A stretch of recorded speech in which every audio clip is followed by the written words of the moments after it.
అంటే ఒక్కటే ఒక అబద్ధం చెప్పకూడదు, ఒక్కరి సొత్తు తినకూడదు. ఇవి రెండు ఆత్మలో పరమాత్మను తెలుసుకోవాలి. మనమే ఆత్మలం, జీవుడే దేవుడు, దేహమే దేవాలయం.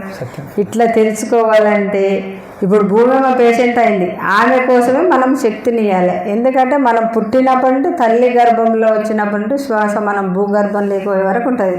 మళ్ళీ ఆమె మనల్ని పైన మట్టి ఉంటుంది, లోపల పెట్టుకుంటుంది. ఆమెను కాపాడడానికే ప్రకృతి మాతని మనం ధ్యానం చేయలే. మన శ్వాస పోయి ఆమె మంచిగా అవుతుంది. ఎక్కడ పోతుంది మన శ్వాస? భూమిలోకే కదా. మళ్ళీ భూమమ్మ పేషెంట్ అయ్యి ఏడుస్తుంది తెలుసా. భూమమ్మ అంటే లక్ష్మీదేవి.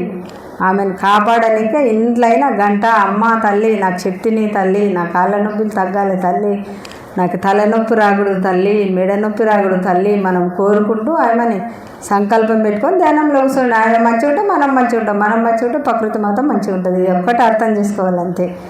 ధ్యానమే సర్వభోగకారిణి, సకల భోగకారిణి, సత్యధ్యాన ప్రసాదం. అంటే చూడండి, దాంట్లోనే సత్యంగా ఉంటాం ధ్యానంలోకి వస్తే. లేకుంటే నకరాత్మలం. ధ్యానంలోకి వస్తేనే మనము సర్వభోగాలు వస్తాయి, సర్వ రోగాలు పోతాయి.